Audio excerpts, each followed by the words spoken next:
এভাবেই কোরআন হাদিসের এলেম উঠে যাবে। আলেমের বিদায় মানে এলেমের বিদায়। এই কারণে বলা হয় যে একজন আলেমের মৃত্যু মানে পৃথিবীর মৃত্যু, গোটা পৃথিবীরই মৃত্যু হলো। এই আলেমের কারণে দুনিয়াটা যে টিকে আছে, এই কারণে এই আলেম ওলামাদের সম্মান ওই গর্তের পিপিলিকাও বুঝতে পেরেছে। কারণ দুনিয়া থাকলে আমরাও বাঁচতে পারবো, আর দুনিয়া না থাকলে আমরাও বাঁচতে পারবো না।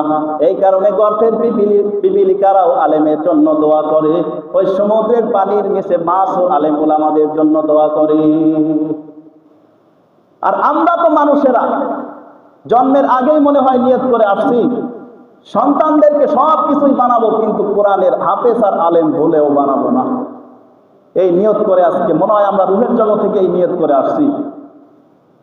পাঁচটা সন্তানকে দিয়া দুনিয়াবি স্বপ্ন দেখে, একটারে ডাক্তার বানাবে, একটারে ইঞ্জিনিয়ার বানাবে, একটারে দারোগা বানাবে, একটারে ওসি বানাবে, কিন্তু একটারে কোরআনের হাফেজ বানাবে, একটারে কোরআনের আলেম বানাবে। এরকম মানুষ খুঁজে পাওয়া কঠিন। ঠিক নি ধরে কন?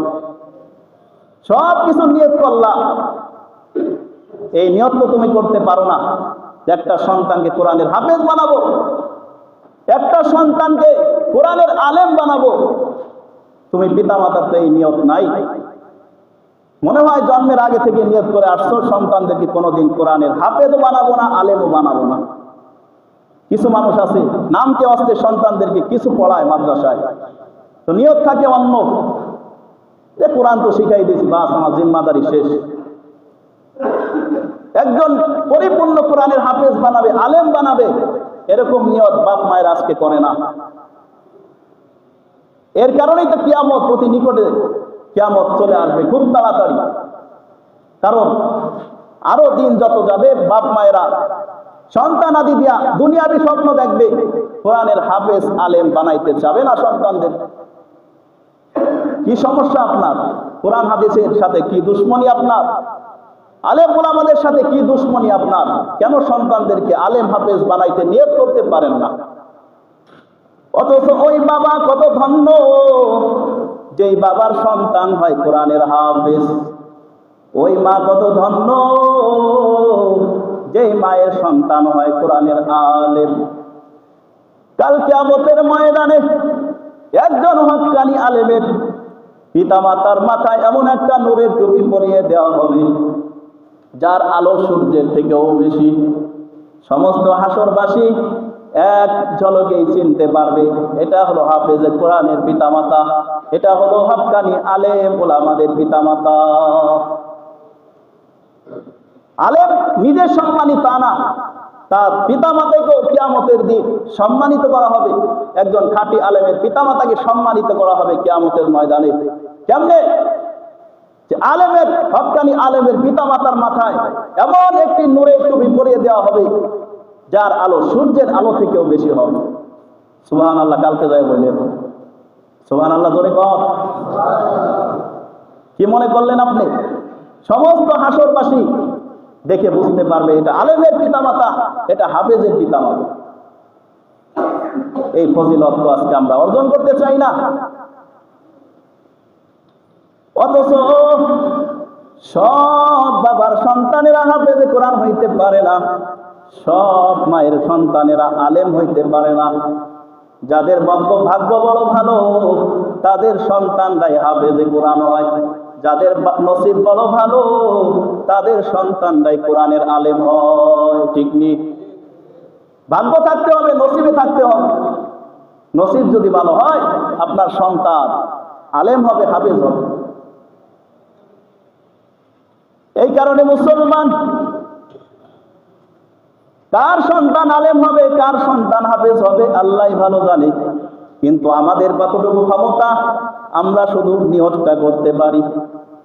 নিয়তটা করতে তো পারি কমপক্ষে, আল্লাহ যদি নসিবে রাখে আমার সন্তান আলেম হবে, আল্লাহ তাআলা যদি নসিবে থাকে আমার সন্তানটা হাফেজ হবে, কিন্তু নিয়ত তো আমরা করতে পারি। নিয়ত যদি না থাকে তাহলে আমাদের উপায়টা হবে কি? কিয়ামতের দিন আল্লাহর কাছে জবাবটা দিবেন কি আপনি? আলেমের কত দাম, আলেমের জন্য সমস্ত মাখলুকরাই দোয়া করে। আর আপনি তো বলেন আমি আলেমদেরকে দেখতেই পারি না, সম্মানই করি না। মাঝে মধ্যে আলেমদেরকে গালি দেই, মাঝে মধ্যে আলেমদেরকে রাজাকার বইলা গালি দেই, মাঝে মধ্যে আলেমদেরকে জঙ্গিবাদ বলে গালি দেই, মাঝে মধ্যে আলেমদেরকে ধর্ম ব্যবসায়ী বলে গালি দেই, মাঝে মধ্যে আলেমদেরকে মৌলবী বলে গালি দেই, মাঝে মধ্যে আলেমদেরকে ওয়াহাবি বলে গালি দেই। আছে না নাই? কেন আপনার আলেমদের সাথে এত বিদ্বেষ?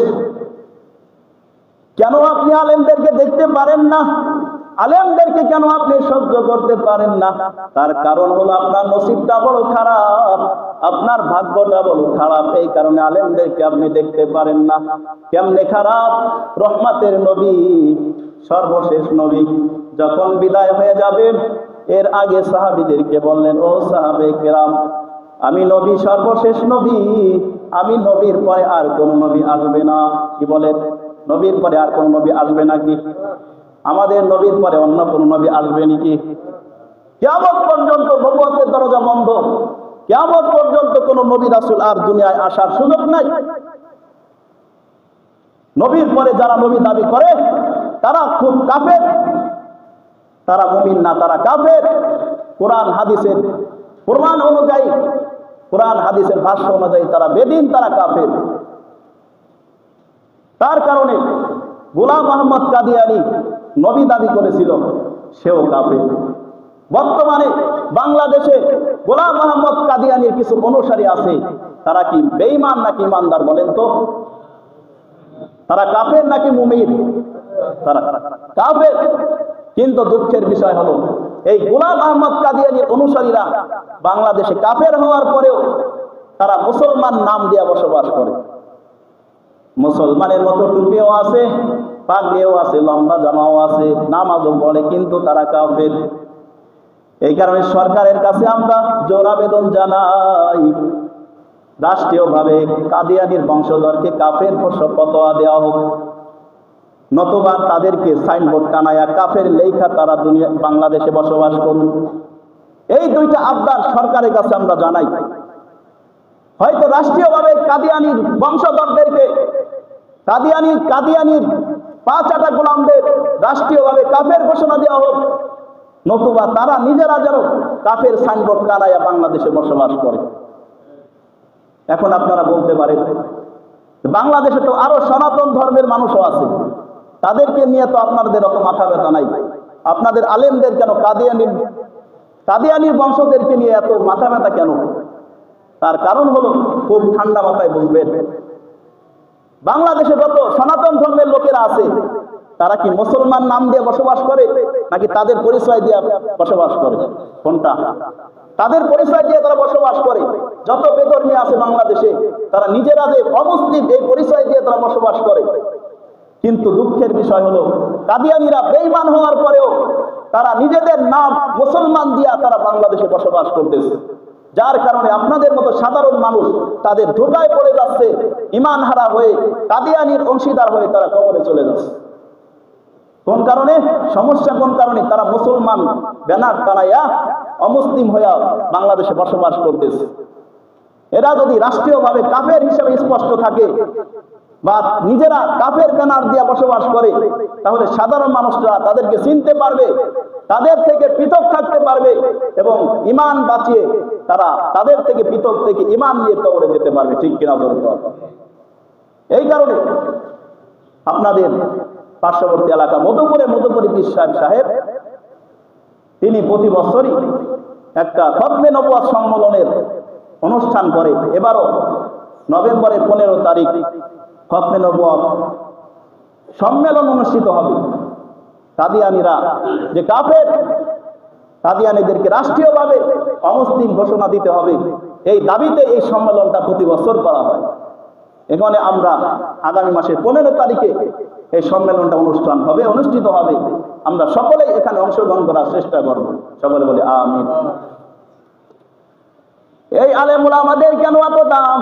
রহমাতের নবী বলে আমি সর্বশেষ নবী, আমার পরে আর কোনো নবী আসবে না। কিন্তু কিয়ামত পর্যন্ত আমি নবীদের দায়িত্ব পালন করেছিলাম, এই দায়িত্ব পালন করবে যারা। আমি নবীদের কোরআনী এলেম হাদিসের এলেম নিয়ে এসেছিলাম। এই এলেমের চর্চা, হাদিসের চর্চা, কোরআনের চর্চা কিয়ামত পর্যন্তই বাকি থাকবে। দাওয়াতি কাজও কিয়ামত পর্যন্ত বাকি থাকবে। এইগুলো বন্ধ হবে না। এইগুলো করবে কারা? রহমাতের নবী দায়িত্ব দিয়ে গেলেন, ইন্নাল উলামা ওয়ারাসাতুল আম্বিয়া, নিশ্চয় আলেমরা হলো আমি নবীর ওয়ারিস। আমি নবীর ওয়ারিস, আমি নবী, এই দায়িত্ব দিয়ে গেলাম আলেম সমাজের কাঁধে। আমি নবী থাকবো না, কিন্তু আমি নবীদের দাওয়াতের কাজ চালাই গিয়েছিলাম, এই কাজ বন্ধ হবে না। আলেম ওলামাদেরকে আমি নবী দায়িত্ব দিয়ে গেলাম। আমি যে কোরআন হাদিসের জ্ঞান নিয়ে এসেছিলাম, এই জ্ঞানের চর্চাও বন্ধ হবে না। আলেম ওলামাদেরকে দায়িত্ব দিয়ে গেলাম। নবী দিয়ে এই আলেম ওলামাদেরকে কোরআন হাদিসের দায়িত্ব নিজের ওয়ারিস হিসেবে, এই নবীর দায়িত্ব পালনের জন্য আলেম ওলামাদেরকে তার ওয়ারিস হিসেবে আখ্যায়িত করে গেছেন। সুতরাং আলেম ওলামারা হলেন নবীগণের ওয়ারিস। ওয়ারিসরা কি কাছের মানুষ হয় নাকি দূরের মানুষ হয়? বলেন তো। কাছের মানুষ। আপনারা মৃত্যুর সময় ধন সম্পদ, আপনাদের ধন সম্পদ আপনার ওয়ারিসরা পায়, এরা কি আপনার কাছের মানুষ নাকি দূরের মানুষ? কাছের মানুষ। নবীজি বলে গেলেন আলেম ওলামারা হলো আমার কাছের মানুষ, আমার ওয়ারিস। সুতরাং যারা নবীদের, যারা আলেমদের সাথে বর্তমানে বিদ্বেষ রাখবে, শত্রুতামি রাখবে, আলেমদেরকে গালিগালাজ করবে, তারা গোয়াকে নবীর সাথে বেয়াদবি করলো, নবীর সাথে খারাপ ব্যবহার করলো, নবীকেই গালিগালাজ করলো। ঠিক কিনা বলে বলে? সাবধান, আলেম ওলামাদের সাথে বেয়াদবি করবে, নবীর সাথে বেয়াদবি হয়ে যাবে। এখন তো আর নবী নাই। যেই মানুষরা বর্তমানে আলেমদেরকে দেখতে পারে না, আলেম ওলামাদেরকে গালিগালাজ করে, কটাক্ষ করে, এরা যদি নবীর জমানায় থাকতো, এরা নবীকেও গালিগালাজ করতো, এরা নবীর সাথেও বেয়াদবি করতো, নবীকে নিয়েও কটাক্ষ করতো। ঠিক কিনা বলে? সুতরাং বর্তমানে আলেম ওলামা বিদ্বেষী যারা, ওই নবীর যুগের ওই যে আবু জাহেল, উতবা, সাইবার, তারা উত্তরসূরি, তাদের রক্তের সাথে এদের কালেকশন আছে। ঠিক কিনা বলে? খুব সাবধান, আলেম ওলামাদের সাথে বেয়াদবি করা যাবে না। বেয়াদবি করলে নবীর সাথে বেয়াদবি হবে। সাবধান, আলেম ওলামাদের সাথে বেয়াদবি করবেন না। রহমাতের নবী বলে গেলেন, কুন আলিমান আও মুতাআল্লিমান, তুমি নিজে আলেম হও, আও মুতাআল্লিমান, যদি আলেম না হইতে পারো আলেমের ছাত্র হও, যদি তাও না হইতে পারো আও মুহিব্বান, আলেমকে মহব্বতকারী হও, যদি তাও না করতে পারো, আলেমকে যদি ভালো নাও আসতে পারো, আও মুত্তাবিয়ান, আলেমের অনুসরণ করো। এই চার গুণের এক গুণের অধিকারী তুমি হও। ওয়ালা তাকুনিল খামিস, রহমাতের নবী বলে পঞ্চম নম্বর, অর্থাৎ আলেম বিদ্বেষী হবা না, আলেমের শত্রু হবা না। তাহলে কি হবে? ফাতাহলিকা, তাহলে তুমি হালাক হয়ে যাইবা। আলেম হও, আলেমের ছাত্র হও, নাইলে নিঃশর্তে আলেমকে মহব্বতকারী হও, না হলে আলেমের অনুসরণ করো, আলেম যেমনে চলে তুমিও সামনে চলো। এই চার গুণের এক গুণের অধিকারী হও। কিন্তু পঞ্চম নাম্বার হয়েও না, আলেম বিদ্বেষী হয়েও না, আলেমের সাথে শত্রুতামি পোষণ করো না, আলেমকে গালি দিবা না, তাহলে তুমি ধ্বংস হয়ে যাইবা, বেঈমান হইয়া দুনিয়া থেকে তোমার যেতে হবে। ঠিক কিনা বলে? এই কারণে আসে আলেম ওলামায়ে কেরাম, বর্তমানে হক্কানি আলেম ওলামায়ে কেরাম, এটা পৃথিবীর জন্য নিয়ামত। এদের সাথে সম্পর্ক রাখবেন, নিঃস্বার্থে এদেরকে ভালোবাসবেন, নবীকে ভালোবাসা হবে। এদেরকে মহব্বত করবে, নবীকে মহব্বত করা হবে। বর্তমান যুগে নবীর নিদর্শন হলো আলেম ওলামায়ে কেরাম। আলেম ওলামাদের ভিতরে আপনি নবীকে খুঁজে পাবেন। বর্তমানে কিয়ামত পর্যন্ত মানুষরা আসবে, আলেম ওলামারাই নবীদের ইস্তেলাভিষিক্ত। এখন তাদেরকে ভালোবাসবেন, তাদেরকে মহব্বত করবেন, তাদের সাথে সম্পর্ক রাখবেন, নবীজি খুশি হবে, কালেমা নিয়ে আপনি দুনিয়া থেকে যাইতে পারবেন। আল্লাহ তাআলা আমাদের যা কিছু শুনলাম সকলকে আমল করার তৌফিক দান করুন। সকলে বলেন আমিন।